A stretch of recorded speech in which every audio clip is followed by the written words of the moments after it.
ഇപ്പോൾ CPM സംസ്ഥാന committee അംഗം അഡ്വക്കേറ്റ് കെ അനിൽകുമാർ കൂടി നമുക്ക് ചേരുകയാണ്. ശ്രീ അനിൽകുമാർ, കഴിഞ്ഞ ദിവസം ഈ അയ്യപ്പ സംഗമം വലിയ വിജയമായിരുന്നു. കേരളത്തിലെ പൊതുസമൂഹം കണ്ടതാണ്, ലോകമെമ്പാടുമുള്ള മലയാളികൾ കണ്ടതാണ് അതിൻ്റെ വിജയം. ഈ സംഗമം നടക്കുന്നതിനിടെ തന്നെ ചില മാധ്യമങ്ങളിൽ ഒഴിഞ്ഞ കസേരകളായിരുന്നു, സംഗമം പരാജയമായിരുന്നു തരത്തിൽ വാർത്തകൾ വന്നു. അതോടൊപ്പം തന്നെ വളരെ പ്രധാനപ്പെട്ടൊരു കാര്യം, ഈ തെലങ്കാനയിലെയും കർണാടകത്തിൽ നിന്നുമുള്ള പ്രതിനിധികളെ അയച്ചില്ല അവിടുത്തെ സർക്കാരുകൾ, കോൺഗ്രസ് സർക്കാരുകൾ. പക്ഷേ എന്നാലും കർണാടക PCC ഉപാധ്യക്ഷനടക്കം ഇവിടെ പങ്കെടുക്കുകയും ചെയ്തു. ആരാണ് ഈ വ്യാജ വാർത്തകൾ ചമയ്ക്കുന്നതിന് പിന്നിലെന്ന് കൃത്യമായി ബോധ്യം കേരള സമൂഹത്തിനുണ്ട്.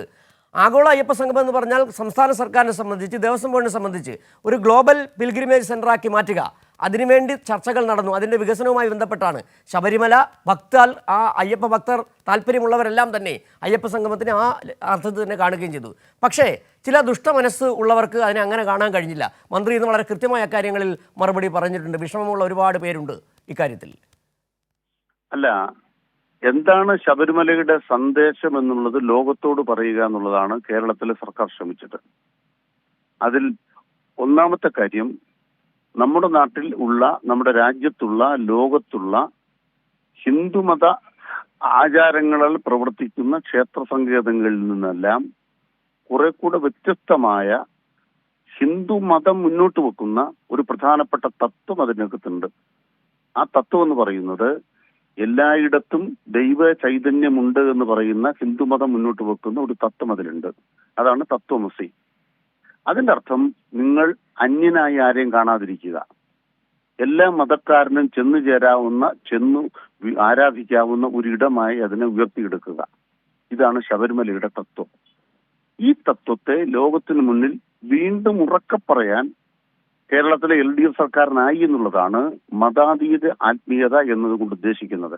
മതം ഇല്ലാത്ത അവസ്ഥയല്ല, എല്ലാ മതക്കാർക്കും ആത്മീയമായി ചെന്നു ചേരാൻ കഴിയുന്ന ലോകത്തെ അപൂർവം ഇടം. ഇതാണ് കേരള സർക്കാർ, മുഖ്യമന്ത്രി തന്റെ പ്രസംഗത്തിലൂടെ മുന്നോട്ട് വെച്ച ഒന്നാമത്തെ ആശയം.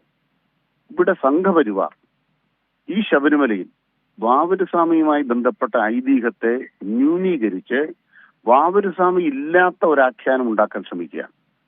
അതിന്റെ ഭാഗമായി എരുമേലിയിൽ വാപുര ക്ഷേത്ര നിർമ്മാണത്തിലേക്ക് RSS കടന്നിരിക്കുകയാണ്.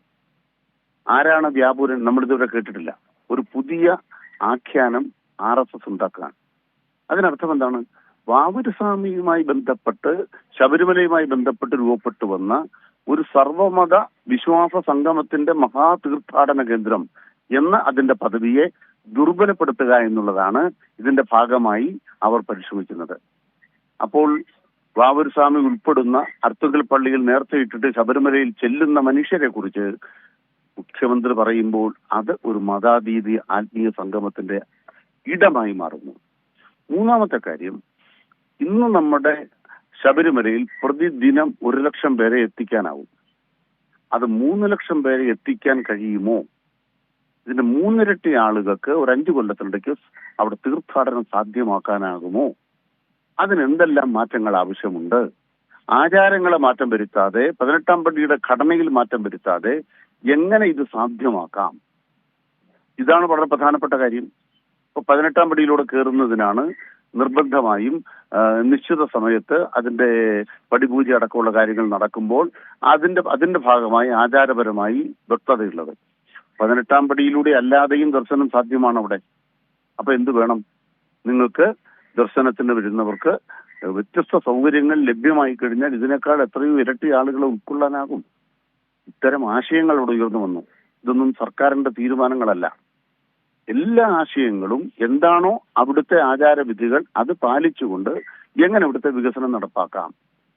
അതിന് അഭിമാന പുരസ്സരം സംസ്ഥാന ഗവൺമെന്റ് പറഞ്ഞ കാര്യം എന്താണ്? കോവിഡ് കാലം വന്നപ്പോഴും മറ്റു ദുരിതങ്ങൾ വന്നപ്പോഴും പടുതിരി കത്താതെ നമ്മുടെ ആരാധനാലയങ്ങളെ സംരക്ഷിക്കുകയും അതിനായി സംസ്ഥാന സർക്കാർ ആരാധനാലയങ്ങൾക്കൊപ്പം നിൽക്കുകയും ചെയ്തു എന്നുള്ളതാണ് പ്രധാനം. അത് ആവർത്തിച്ചുറപ്പിച്ച് മുന്നോട്ട് വയ്ക്കാൻ കഴിഞ്ഞു എന്ന് മാത്രമല്ല, അടുത്ത വികസന ഘട്ടത്തിലേക്ക് ശബരിമലയെ കാണുന്ന ഒരു പുതിയ ശബരിമലയുടെ വികാസത്തിനാവശ്യമായ ആധുനിക സാങ്കേതികവിദ്യ ഉപയോഗിക്കുക, നിർമ്മിത ബുദ്ധി അടക്കം ക്രൗഡ് മാനേജ്മെന്റിന് ഉപയോഗിക്കുന്ന പുതിയ സങ്കേതങ്ങൾ വരിക.